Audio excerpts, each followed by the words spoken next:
Virtuose de la danse polynésienne, la fibre artistique la porte haut et loin et lui assure une belle notoriété. L'ambition la gagne et forte de sa sensibilité artistique, elle multiplie ses talents. Danseuse, chorégraphe, chef de troupe, elle fonde le groupe Hey Tahiti en 2004, plusieurs fois primée au Heiva. Si la culture demeure son domaine de prédilection, c'est aussi dans l'éducation qu'elle excelle. Enseignante puis conseillère pédagogique, elle dédie sa carrière aux enfants polynésiens. Artiste dans le sang et dans l'âme, mais pas que, chers auditeurs, c'est avec grand plaisir que j'accueille Tiare Trompette Deserville sur le plateau de Tapihoa. Yorana Tiare. Yorana. Bienvenue parmi nous aujourd'hui. Quand on pense à Tiare, tout de suite, c'est cette magnifique danseuse aux cheveux longs et noirs, aux gestes sensuels qui nous frappent, j'ai envie de dire. On retrouve le cliché de la danseuse polynésienne, mais j'ai le sentiment que ce n'est pas que cela, du moins pas chez toi, Tiare. Comment te définis-tu en tant que danseuse? C'est difficile aujourd'hui de pouvoir faire un résumé, mais je dirais simplement une danseuse qui a gagné en expérience, qui a forgé un peu son parcours par des rencontres. Et aujourd'hui, lorsque je me retourne et que je regarde un peu ce qui s'est passé, ben je suis complètement fière de ce qui s'est passé jusqu'à aujourd'hui et surtout d'avoir cheminé et d'avoir eu des succès, même malgré tout avec des échecs quand même. Je trouve que ça a été un bonheur jusqu'à aujourd'hui. Présente-toi un peu, Tiare. Quelles sont tes origines? Où as-tu grandi? Qui sont tes parents? On sait que ton père affectionne la danse à deux, me semble-t-il. Oui, mon père est d'origine algérienne en fait. Hein, c'est un pied noir, donc française sur le territoire algérien. Ma mère est d'origine des Australes, des îles Australes, donc de l'Eivové. En fait, je suis une métisse à la base. Je suis née à Périgueux, donc dans la région de l'Aquitaine. Née le 18 avril 1976 et je suis arrivée à l'âge de 4 ans sur le territoire. Donc j'ai grandi ici, j'ai fait mes études ici et ensuite j'ai travaillé sur Tahiti. Donc j'ai jamais été plus loin que mon île, si ce n'est pour des tournées, pour des voyages personnels en Europe, aux États-Unis, à Hawaï, voilà. Retrace-nous tes débuts. Comment as-tu fait tes premiers pas, c'est le cas de le dire, dans la danse? Alors, ma mère m'a inscrite à l'époque, j'avais à peine 3 ans, dans une école de danse, Vital California, qui était à cette époque dirigée par Tumata Robinson. Et donc, de fil en aiguille, à l'âge de, on va dire, 4-5 ans même, j'ai fait mes premiers pas de danse à l'hôtel Tahiti à l'époque. Et donc, du coup, j'ai assuré des intermèdes entre les numéros du groupe de Tumata. Et puis, j'ai fait mon premier Heiva en 84 avec toujours Tumata Robinson. Et en 90, j'ai intégré un groupe amateur, Polinetia Ravanui. Et j'ai été candidate pour le titre de meilleure danseuse que j'ai gagné. Voilà, en 90. Et c'est suite à cette victoire, on va dire, que j'ai intégré le groupe de Haut-Tahiti, dirigé par Marguerite Lai. Donc, entre 90 et 2003, je suis devenue un peu danseuse leader. Donc, 97-98 ont été les années glorieuses de Haut-Tahiti. 99, nous avons subi la césure avec Teiki Lorenzo. Donc, il a fallu faire un choix. Et j'ai décidé de continuer mon parcours avec Marguerite Lai jusqu'en 2003, où j'ai donné naissance à ma petite fille qui s'appelle Uriata Iterei, qui aujourd'hui a 18 ans et qui m'a un peu impulsé cette envie de voler de mes propres ailes et de créer Hey Tahiti avec l'appui de Meili Fojra à l'époque, qui était mon bras droit dans cette création du groupe. Voilà. D'accord. Alors, tu cultives cette fibre éducative puisque tu enseignes la danse par le biais de ton école de danse, mais aussi par le biais de ta profession. Quelle est la valeur, la dimension éducative de la danse? Alors, ce qui est important aujourd'hui, c'est de noter que le Ori Tahiti n'est pas simplement un enseignement pur, c'est-à-dire partager une passion ou leur apprendre les pas de base. Aujourd'hui, ce qui est important, c'est de transmettre et de leur faire comprendre les origines. Hein. J'ai commencé d'abord par une école de danse en 99, d'ailleurs, qui s'appelait l'école de danse Nanihi, que j'ai transformée au fur et à mesure des années, qui aujourd'hui est devenu le centre de formation du groupe Hey Tahiti. Il me paraissait important aujourd'hui de pouvoir allier découverte de la culture, initiation à la fabrication des costumes, apprentissage ne serait-ce que des bases du Ori Tahiti, certes, mais aussi de comprendre aussi tout le fonctionnement derrière un spectacle. Donc, ce centre de formation du groupe Hey Tahiti, je l'ai construit avec Éméré Deserville, qui est ma belle-fille aujourd'hui et qui dirige ce centre de formation. et qui est la preuve même que enseigner, c'est aussi le partage, la transmission, et c'est aussi une gestion, on va dire aujourd'hui, financière qui peut être aussi d'ordre économique. Voilà, le vecteur aujourd'hui culturel peut devenir un vecteur économique et c'est important d'allier enseignement, éducation et aussi les affaires, quoi. Voilà. De nouvelles écoles de danse voient le jour, ainsi que de nouvelles troupes aussi pour concourir. Selon toi, quel est l'avenir de la danse polynésienne? Alors, je dirais qu'en ce moment, nous sommes dans une phase critique, c'est-à-dire que nous avons perdu énormément de personnes leaders qui ont un peu marqué, on va dire même beaucoup marqué, le Oriteiti, comme Koko Hota Hota qui nous a quittés dernièrement. Ce qui est important à retenir, c'est que je pense que la crise sanitaire d'aujourd'hui nous permet de nous remettre en question sur beaucoup de choses. C'est-à-dire que il faut prendre du recul sur ce qui s'est passé et se dire que finalement, il faut vivre avec le peu de moyens qu'on a. Les temps sont difficiles, nous avons moins de moyens financiers de la part du gouvernement et ça, nous le comprenons tout à fait. À l'heure actuelle, sur le marché, nous avons du mal à nous représenter, tant soit peu, que ce soit dans un hôtel ou dans les spectacles privés dus à la situation sanitaire. Ce qui nous oblige aujourd'hui un peu à revoir notre fonctionnement, notamment associatif, et de se projeter sur un travail de fond, de se poser 3 questions importantes. C'est qu'allons-nous faire aujourd'hui pour perdurer dans la culture, en fonction de la situation? Que pouvons-nous laisser pour nos enfants? Parce que je trouve qu'aujourd'hui, nous n'avons rien laissé. C'est-à-dire qu'aujourd'hui, Koko Hota Hota nous a laissé qu'un vestige aujourd'hui qui est celui de ses spectacles, mais aucun fond écrit n'a été fait, aucun livre sur lui, aucune phase écrite qui nous permet aujourd'hui de dire, ben voilà, Koko Hota Hota avait telle ou telle mémoire, alors que nous savons tous qu'il était enrichi de beaucoup de connaissances et que les personnes qui étaient autour d'elle ont pu s'enrichir personnellement. Et qu'allons-nous faire d'ici un programme culturel de 10 ans? Bon, comment peut-on construire la culture aujourd'hui? Je l'ai rappelé juste avant que le vecteur culturel pouvait être un vecteur aussi économique. Et je pense qu'aujourd'hui, il faut que nous construisons la culture autrement et que ce n'est pas simplement des concours basés au mois de décembre avec le Huratapeiru et le Heivaiteti qui va pouvoir donner un peu les armes de la culture pour les prochaines années. Donc, je pense qu'aujourd'hui, il est important que l'on puisse réfléchir sur un programme concret, que nous puissions définir des établissements culturels qui puissent appuyer des missions bien concrètes et qui aident aussi le milieu associatif.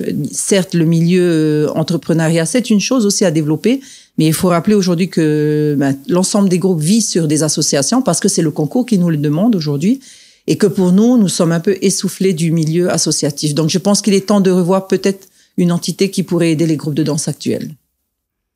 On sait que tu as prêté main forte également au niveau international. On a pu solliciter ton expertise au regard de la danse. Quel est ton avis sur la danse polynésienne à l'étranger? Alors, je dirais que la danse, le Oriteiti est basée surtout sur, on va dire, une vitrine. De ce qu'on voit à l'extérieur, c'est qu'aujourd'hui, ils sont tous en admiration vis-à-vis du Oriteiti parce que c'est une culture propre à nous, qui nous identifie par la langue, la musique, l'expression aussi, et tout le savoir que l'on a au niveau des histoires et des légendes. Donc oui, ça peut être une base pour certains à l'export. Ce qui me dérange aujourd'hui, c'est que ça reste cette vitrine, ne fait pas l'image au complet du Oriteiti. Je pense qu'il faudrait à ce moment-là développer un tourisme culturel. Il serait temps peut-être que le ministère du Tourisme puisse nous proposer aussi ces temps où on pourrait accueillir ces gens de l'extérieur pour qu'ils viennent, non pas dans le berceau pour concourir, mais dans le berceau pour apprendre de chez nous, pour pouvoir comprendre nos histoires et de quelle manière nous en puisons les savoirs, les savoir-être et les savoir-faire. Donc moi, ce qui me dérange à l'heure actuelle, c'est que l'extérieur reste encore très artificiel. Alors nous savons aujourd'hui que certains étaient contre le fait que l'étranger arrive chez nous, mais je pense qu'aujourd'hui on ne peut pas être dans une position de réserve, c'est-à-dire protéger, certes, oui, je suis d'accord, préserver, mais aussi d'ouvrir dans les échanges. Ce serait quelque chose qui serait très intéressant pour que à l'international, lorsqu'ils partagent le Oriteiti, ce soit beaucoup plus, on va dire, concret, culturel pour moi. En tout cas, ce sont des choses qu'on devrait faire. Quelle est la finalité d'un spectacle pour toi? Quel est l'objectif que tu vises ou ce que tu souhaites atteindre à tout prix? Alors, tout le spectacle repose sur une moralité dans un spectacle. Hein. C'est que tu as une moralité de l'histoire. La première chose, c'est que dans la création de l'histoire par rapport au spectacle, c'est un moment qui soit relié à l'actualité. Hein. Comme aujourd'hui, je suis en train de réfléchir sur un spectacle qui va nous remettre un peu en question par rapport à la situation du Covid, hein, de la crise sanitaire. Ensuite, autre chose, un spectacle va permettre en fait de fédérer des gens autour hein, d'une thématique et que ça va nous permettre d'apprendre de l'autre et ça va nous permettre aussi de pouvoir découvrir l'autre. Alors, ce n'est pas que Thierry Trompette de Zerville qui gère un spectacle, c'est aussi l'auteur hein, qui a toute sa place, le chef d'orchestre et ses musiciens avec la création musicale. Ça peut être le costumier, ça peut être les chorégraphes affiliés à mon travail. En fait, en clair, autrement dit, c'est le moyen en fait de découvrir, on va dire, l'aspect culturel dans un travail à long terme, parce que c'est à peu près 6 à 9 mois de travail et qu'un spectacle, ce n'est pas fait que pour faire joli, comme on dirait, que pour éblouir le public, mais surtout pour leur faire voir un aspect qu'ils n'ont pas vu autrement que par le spectacle. Donc la lecture c'est une chose, voir un film c'est une autre, mais voir un spectacle de Ori Teiti aujourd'hui c'est important c'est important surtout d'en tirer une moralité. J'imagine que tout cela est le fruit d'un travail rigoureux et passionné à la fois. Comment mesures-tu ton investissement? Je vais dire que entre la famille, le travail et puis la patience, c'est quelque chose qui te prend à plus de 200%. Voilà. Lorsque je commence, je ne fais pas les choses à moitié. D'ailleurs, mon mari pourra le témoigner. Je suis une femme entière, hein, très investie. Rigoureuse, exigeante aussi, et quand le travail doit être fait, c'est vrai que ça demande une très grande organisation. Ce qui aujourd'hui m'a permis de mieux, on va dire, planifier, hein, de me reposer sur des personnes ressources, parce qu'à un moment donné, lorsqu'on est d'abord en 2003, j'avais qu'une petite fille. Hein. Aujourd'hui, j'en ai 3.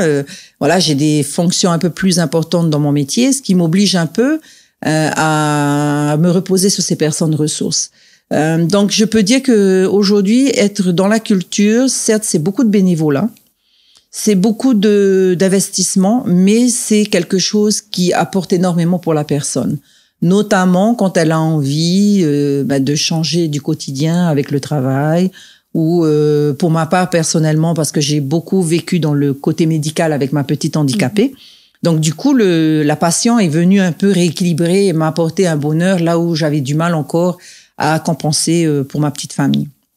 Donc en clair, si je devrais donner un conseil à quelqu'un, c'est de vivre sa passion parce que ça rend très, très heureux, on est très épanoui et on en a besoin pour le bonheur de l'être. Voilà. C'est important pour l'équilibre. Oui, c'est important pour l'équilibre de l'être humain. Alors, tu as tout fait, Thierry. Danseuse dans des groupes professionnels, meilleure danseuse, chef de troupe. Est-ce qu'il y aurait un autre challenge que tu souhaiterais relever? Comment comptes-tu nous surprendre encore? Alors... On va dire que si je devais poursuivre avec un autre projet, pourquoi pas bâtir quelque chose de solide dans un programme politique culturel, hein? Je serais tentée de pouvoir me mettre à disposition justement hein, du pays pour pouvoir œuvrer dans un programme. Je souhaiterais aussi allier culture et éducation aujourd'hui parce que pour moi... nos enfants ont la chance d'être dans un pays avec une culture riche. L'exploitation se fait déjà au niveau des collèges et des lycées avec des filières bien spécifiques. Je regrette que dans le premier degré, nous n'en sommes pas encore là. C'est-à-dire qu'il y a des enfants issus de milieux défavorisés qui ne sont pas très, très à l'aise avec les fondamentaux entre 4 murs, mais qui souhaiteraient apprendre autrement. Donc, ça pourrait être un levier de réussite pour nos enfants polynésiens. Donc, je suis plein d'idées. Je suis en phase de de vouloir évoluer dans ma carrière aussi au niveau de l'éducation, donc passer des concours nationaux pour pouvoir engranger de l'expérience à l'extérieur, en métropole, et revenir ici pour travailler pour le pays. Donc, même à 45 ans, on n'a pas fini. Et il faut rêver et il faut réaliser ses rêves pour aller plus loin. On voit qu'il y a beaucoup de jeunes qui s'identifient à la danse. Oui. Alors certes, c'est une manière de renouer avec son identité culturelle, mais quoi d'autre? Quel est le plus que la danse pourrait apporter? Alors ça dépend dans quel contexte on se pose, on s'intègre lorsqu'on s'appuie sur la culture. Si je cherche à identifier mes origines, certes aujourd'hui nous avons un souci, c'est que nous sommes tous métissés. Donc, on parle d'autochtones, oui. Alors moi, il faut qu'on préserve tout ce qu'on a. Il y a des événements qui se font à l'heure actuelle pour montrer un peu la richesse de notre patrimoine. Mais ce qui est difficile aujourd'hui aussi pour nos jeunes, et je le dirais, c'est de se retrouver dans une société avec un cadre, on va dire, traditionnel. Nous évoluons dans une société où le numérique prend toute son ampleur et son développement. Nous avons une culture pourtant qui est riche et nous avons encore des personnes ressources. Je pense qu'aujourd'hui, il faudrait qu'on allie la modernité avec la culture, de façon à ce que tout jeune aujourd'hui qui est pris par ce développement du numérique puisse s'y retrouver d'une certaine manière. Parce que se dire que, allez, le jeune va pouvoir apprendre à chanter, à danser ou à jouer des instruments, ça a l'air d'être facile comme ça. Mais le plus important, c'est la motivation et qu'il se trouve un parcours, en fait, et un projet de vie. Et si on ne lui trace pas ça, il ne va pas pouvoir trouver sa place dans sa culture. C'est comme dans l'éducation, il faut trouver un projet, il faut l'inscrire dans un parcours pour qu'à long terme, il puisse trouver une finalité, c'est-à-dire soit un emploi, soit une passion qui va lui servir de tremplin.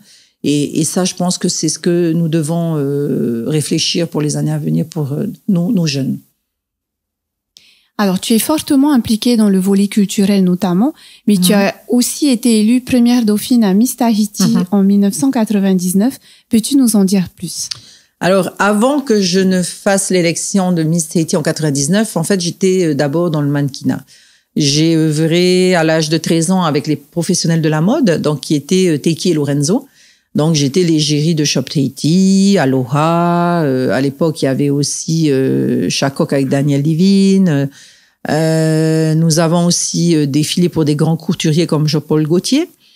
J'ai eu à un moment donné une opportunité de partir aux États-Unis pour me lancer dans le mannequinat avec Hawaiian Tropic.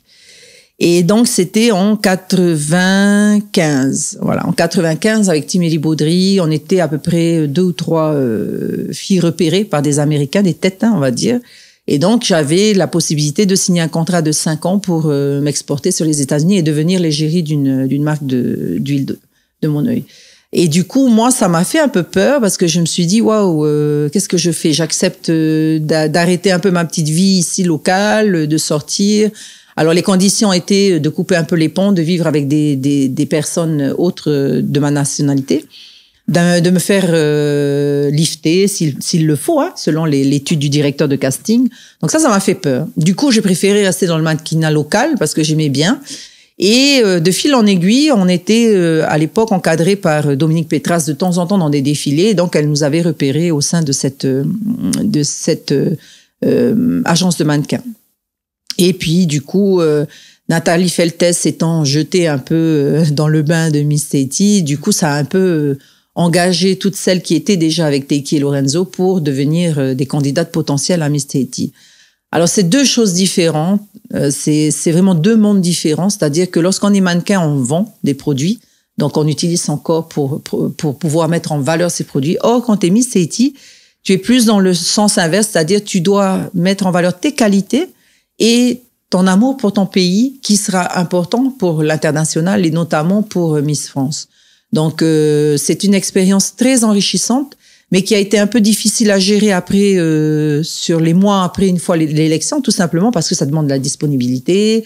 J'ai été engagée dans une élection à l'international avec Miss Asie Pacifique. Donc, du coup, tout ça, c'était waouh. Il y avait plein de choses à gérer, la garde-robe, le maquillage, tout ça. Donc, c'était vraiment un monde à part et donc, c'est vraiment pour une jeune Polynésienne qui a envie de découvrir et de voir autre chose, je trouve que c'est une bonne occasion. C'est une belle expérience. Et c'est surtout cette appropriation de sa beauté personnelle où tu apprends justement à t'ouvrir et tu apprends à te découvrir, à t'accepter tel que tu es. Donc, j'encourage toutes ces jeunes filles qui justement rêvent d'être Miss Tahiti un jour. Faites-le parce que ça ne coûte rien. Même si vous n'êtes pas sur le podium, vous gagnez en rencontre et vous gagnez en expérience aussi. Et à ce même titre, que penses-tu de la place de la femme aujourd'hui dans notre société? Elle a bien évolué. De la femme à l'époque, on savait, femme au foyer, très ancrée avec, on va dire, ses habitudes quotidiennes de la maison. Aujourd'hui, c'est une femme active. C'est une femme qui est, on va dire, travailleuse, impliquée dans tous les secteurs d'aujourd'hui. C'est une femme aussi qui allie la famille, la profession. C'est une femme aussi qui s'impose aujourd'hui. Hein. On le sait que mai 68 a bouleversé la société et qu'aujourd'hui, on a des femmes dirigeantes un peu partout dans le monde et que quelquefois, la femme, elle a aussi besoin d'un homme. Il faut pas non plus se porter trop haut. Je pense qu'à un moment donné, l'équilibre masculin est important dans un groupe. Et ce groupe d'individus doit être équilibré. Certes, la parité est importante. Et puis, cette complémentarité entre l'homme et la femme est nécessaire pour l'épanouissement de chacun. Voilà. Donc moi, j'aime ce que je suis aujourd'hui, mais j'aime aussi être accompagnée d'un mari aimant, d'un père pour mes enfants, d'un homme qui m'écoute. Je crois que c'est quelque chose qu'on a besoin encore jusqu'à aujourd'hui. On peut pas tout faire toute seule. On dit souvent que le propre de l'artiste, c'est de tracer un cadre et d'en sortir. Picasso l'a dit, hein, apprendre les règles comme un professionnel afin de pouvoir les briser comme un artiste. Ne serais-tu pas dans cette veine-là, Thierry? Alors, comme dirais-je, je ne peux pas rester dans ma chaise assise tranquillement. Il faut que je sorte de ma zone de confort. C'est ça un artiste. Un artiste, d'abord, dans la gestion artistique, on va se dire, bon, je vais faire ça aujourd'hui, je vois bien comment j'ai construit étape par étape. Or, des fois, il y a des moments où on n'aime pas cette régularité, on n'aime pas ce moment un peu cadré, organisé, et ces temps de folie sont importants pour un artiste. Ça peut se mesurer par des créations, ça peut se mesurer par un comportement un peu, on va dire, elle est complètement délirante, ça y est, qu'est-ce qu'elle nous a fait cette année? En fait, c'est ça un artiste. Un artiste, il est jamais tranquillement à penser. Il y a toujours quelque chose qui va faire qu'il va y avoir du changement. Et cette évolution est très mal acceptée par moment. Certains vont dire, waouh, j'aime bien, j'adore changer. Mais à trop changer, c'est fatigant. Ben oui, mais quelquefois, il faut se rappeler une chose, c'est que l'artiste aussi, il reste dans le côté babacool, il est pas épanoui. Donc, il faut comprendre chez l'artiste aussi cette folie qu'elle a de pouvoir délirer. Et ce délire, il est bien aussi. Hein, ça fait partie de la vie de l'artiste. Hein. Voilà. Tu es animé par cette ambition de porter des messages à travers la danse qui t'a heurté les sensibilités. Quels sont, par exemple, les thèmes que tu aimerais traiter, on va dire, hors concours? Alors, dans le concours d'abord, parce que je vais resituer, j'ai quand même développé des thèmes qui ont été, on va dire, bannis, interdits, comme les mamayas, comme on le sait, qui est une période de l'histoire qui a été interdite à l'époque avec les missionnaires. Ces phases de l'histoire un peu dans le flou m'intéresse parce que c'est le moment où on a besoin de faire un éclairage, pas pour apporter la vérité, mais simplement pour voir des choses qui n'ont pas été vues ou qui n'ont pas été comprises. Hein. Au-delà de ça, dans des exhibitions, on va dire dans des spectacles qui sont hors concours, j'ai déjà traité de la constellation, c'est-à-dire de ces fameuses constellations qui ont régi en fait toute l'histoire de la navigation avec les étoiles. Ensuite, dans le cadre, on va dire, hors concours, ce qui m'intéresserait aujourd'hui, c'est de travailler sur on va dire un mélange entre le théâtre, la comédie musicale, ok, et voire même la poésie. Voilà. Pas sous la forme de orero, mais plus dans un spectacle qui relèverait des arts avec un grand A et qui ferait intégrer aussi des artistes dans la décoration, des effets spéciaux à cause du numérique, parce qu'aujourd'hui, un spectacle a besoin d'être nourri avec les lumières, avec les effets sonores. Donc, c'est quelque chose que je projette, pas pour maintenant, bien sûr, mais c'est un travail qui pourra se faire à partir du moment où j'aurai les structures nécessaires. J'ai essayé de me lancer avec le spectacle de Mary Ho, mais j'ai vu les limites locales, c'est-à-dire que les installations techniques ne nous permettaient pas d'aller au-delà de mon délire. Ensuite, ça devenait une dépense très, très importante financièrement de par la location du matériel. Et j'ai trouvé aussi la limite au niveau du matériel, c'est-à-dire qu'on n'avait pas tout ce qu'il fallait à disposition dans un même établissement, c'est-à-dire qu'il fallait réunir 3 prestataires pour avoir ne serait-ce que la projection d'un écran Barco avec des LED. Ensuite, il fallait contacter des prestataires, ne serait-ce que pour faire quelques montages avec des effets particuliers sur le film. En fait, c'était trop compliqué. Et d'ailleurs, dans ce spectacle, ça m'a permis de voir que finalement, waouh, quand tu as envie de faire un délire comme Mary Ho, qui est justement cette histoire qui revient sur, on va dire, le comportement des gens, la manière dont on interprète les choses, le voyage au-delà de la mort, comment ressentent les gens, comment se sentent les gens après la mort. Donc tout ça m'a demandé tellement de préparation technique que ça m'a tué. D'abord, ça m'a tué financièrement parce que ça a été une très lourde machine. Et ensuite, ça m'a tué au niveau du psychologiquement parce que je me suis dit que notre pays et notre culture n'avaient pas encore tous les moyens nécessaires pour arriver à cette création. C'est-à-dire qu'il aurait fallu que j'aille à l'extérieur, en Europe, pour réaliser cette production. Et que à moi seule, avec mon bureau exécutif de l'association et mes éléments, j'ai dû me battre pour faire ce spectacle. Je l'ai réalisé, je le regrette pas. Au contraire, ça m'a apporté d'énormes connaissances au niveau technique. Mais aujourd'hui, si je devais le refaire, je le prendrais autrement. C'est-à-dire que je m'interrogerais d'abord sur ce que nous avons à la base, ferais un état des lieux pour pouvoir me dire, ce spectacle, il est possible d'être fait ou pas. Donc, je le verrai autrement. Mais le projet ne s'arrête pas quand on a des obstacles ou quand on a vécu des échecs, on s'en sert pour grandir et pour améliorer, en fait. Donc, ça ne peut que revenir. On n'en doute pas. C'est le moment de la citation, Thierry. Elle fait écho à cet esprit de sensibilisation dont tu as souvent fait mention. On lui dit avec toi, la danse se libère, la parole aussi. Je vais te proposer une citation de Tita Wapeu, auteure polynésienne qui a récemment gagné la première résidence d'écriture. C'est une citation tirée de sa dernière œuvre Mutisme et tu l'expliqueras comme tu l'entends. Il y a des choses qu'on ne peut penser. Mieux que l'oubli, qui nécessite un certain travail, le non-dit, lui, se perd dans les effluves du temps, sans même qu'on y pense, et un jour disparaît tout à fait.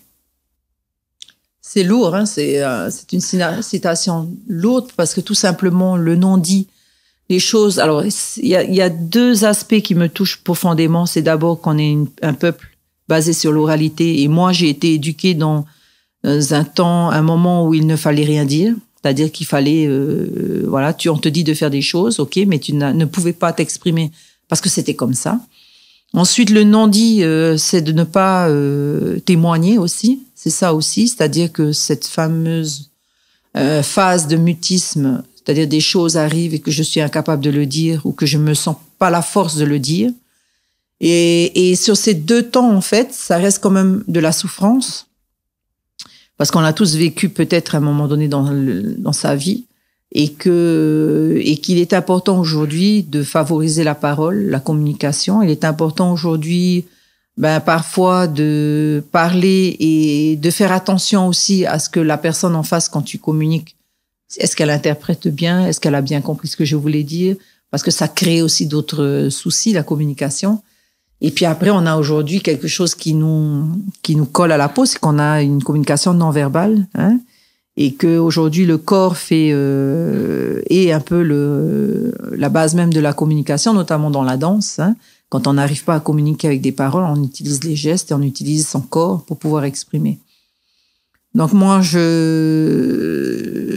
suis un peu dans tous les cas à la fois sur ces non-dits, ce mutisme ou sur la communication, mais je l'utilise selon le contexte que je vis et selon on va dire, les émotions qui sont gérées à ce moment-là dans la situation.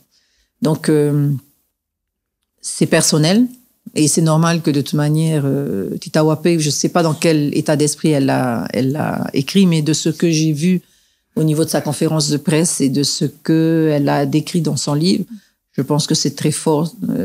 Et donc, on ne peut être que touché par ce qui est écrit. Et il est important aussi de prendre du recul aussi dans ce qui est évoqué. Aujourd'hui, quel conseil donnerais-tu à quelqu'un qui souhaiterait monter une troupe de danse? Eh ben, ça tombe bien.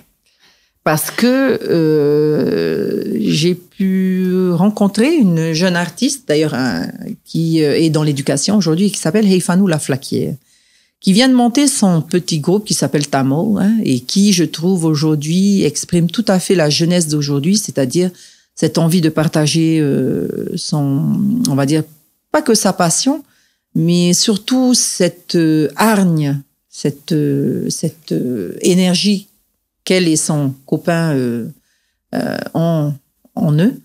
Ce que je trouve bien dans cette jeune formation et notamment dans la sienne, c'est l'utilisation de l'audiovisuel. C'est de comment elle peut exprimer ses émotions et ce qu'elle aime dans la danse par le biais de l'image.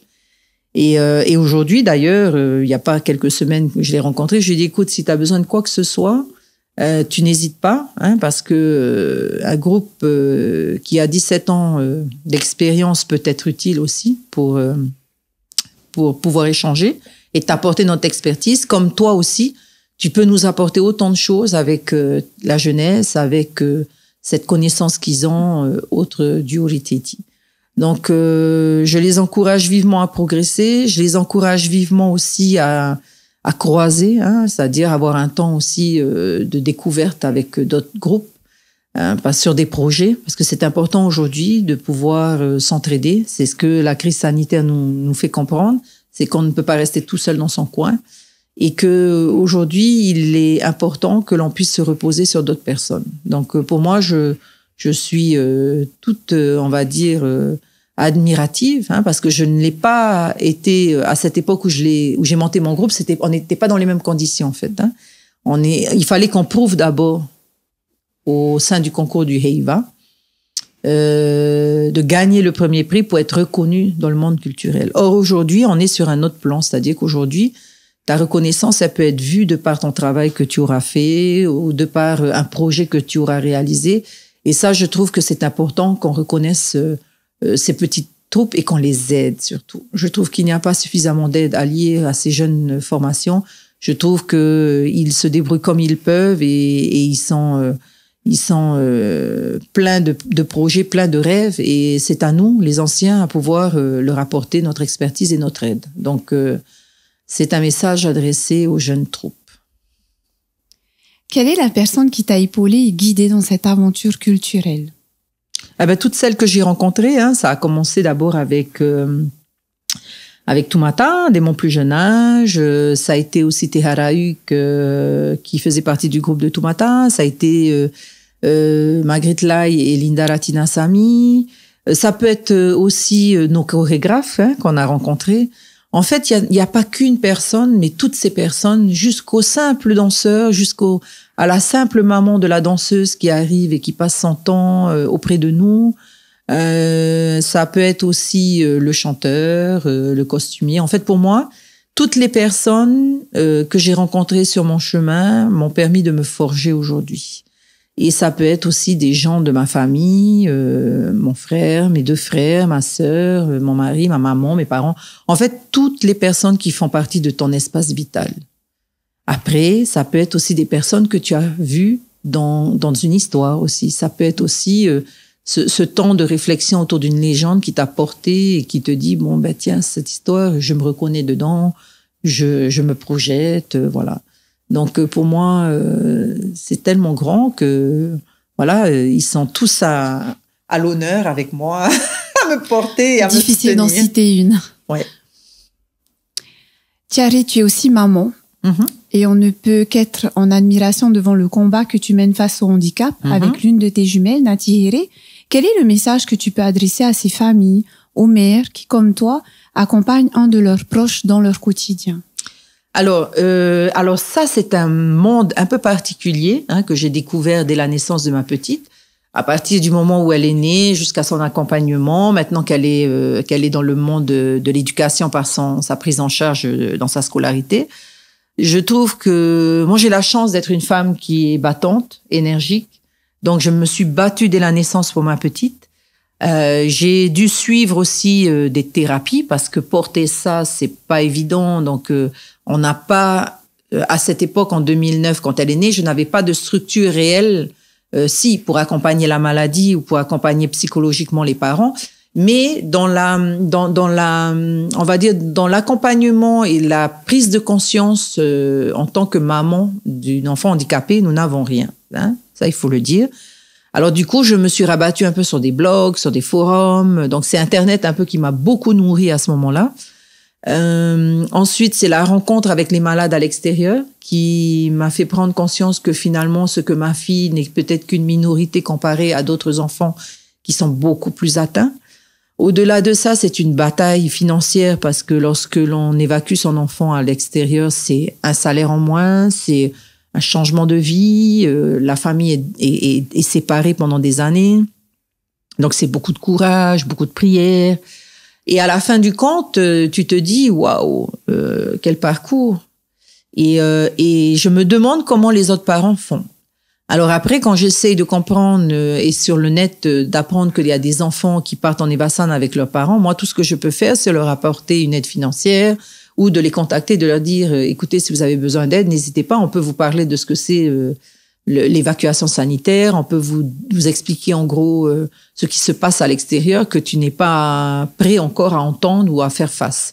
Mais je trouve qu'aujourd'hui, l'handicap, malgré il y a des dispositifs qui se développent de plus en plus, mais je trouve qu'il nous manque encore cette association d'écoute, un lieu de partage, d'échange, parce que les maladies sont tellement multiples que moi, pour ma part, pour l'arthrogrypose, pour ma petite, nous sommes à rigueur que 3 enfants qui sont atteints, déclarés, parce qu'il y a beaucoup d'enfants aussi qui sont malades, mais non déclarés, c'est-à-dire qu'il y a des familles qui les cachent encore.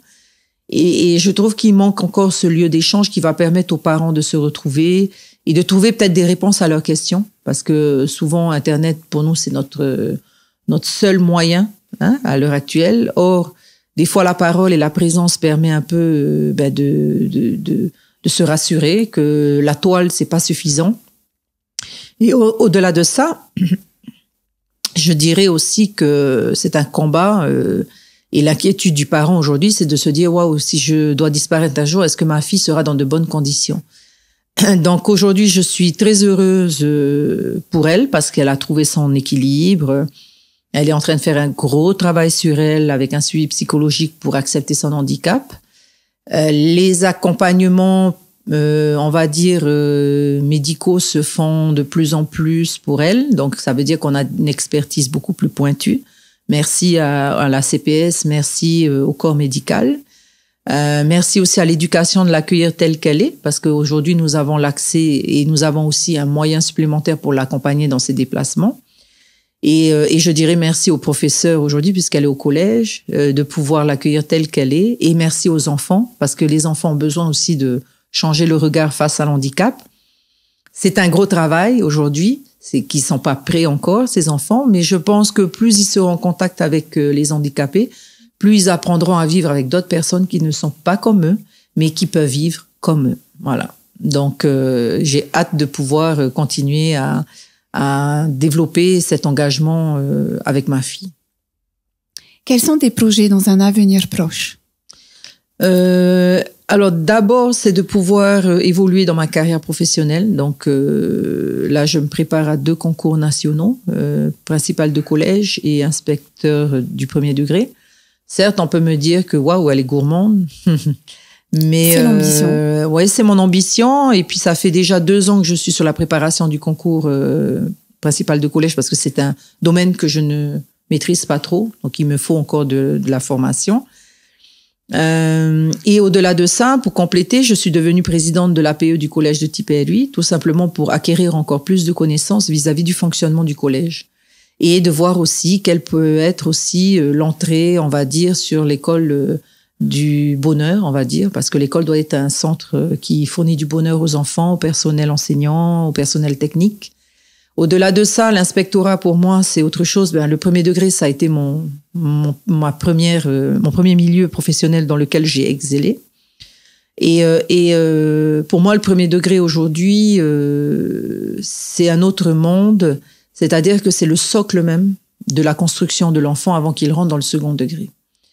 Ce qui est important aujourd'hui, c'est que nous avons des enfants polynésiens qui sont très gentils, que nous sommes dans un contexte scolaire favorable, c'est-à-dire que nous n'avons pas autant de soucis de délinquance qu'il y a en métropole, que nos enfants sont encore heureux là où ils sont, mais qu'il faut tout de même qu'on fasse très attention, car des dégradations sociales se font sentir. On sent un peu la population au bord du gouffre, non pas parce que ils ne veulent pas éduquer leurs enfants, mais surtout parce qu'ils sont pris par d'autres priorités aujourd'hui, c'est la nourriture, l'alimentation et d'apporter un toit pour leurs enfants. Les enfants ont des parents de plus en plus jeunes, donc moi je m'interroge aussi sur ça.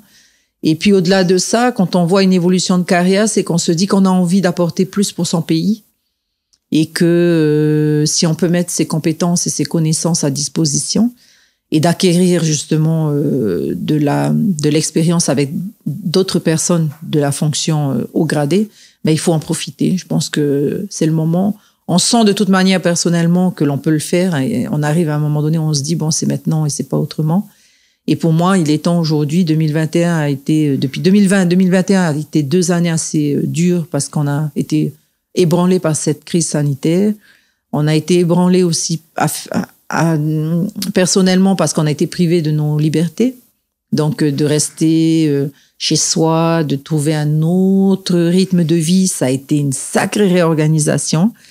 Et donc, là, aujourd'hui, je me dis que, allez, il est temps de passer à autre chose. Voilà. Et c'est maintenant. Pour terminer, que peut-on te souhaiter, Tiari? Du bonheur encore. Et rien que du bonheur. Et rien que du bonheur. On te le souhaite en tout cas. Merci. Voilà, l'émission arrive à son terme. Merci Tiari de nous avoir accordé du temps sur ce plateau de Tapihoa. Nous sommes convaincus que les messages que tu nous as livrés aujourd'hui feront écho et nous te souhaitons des good vibes pour tes projets futurs.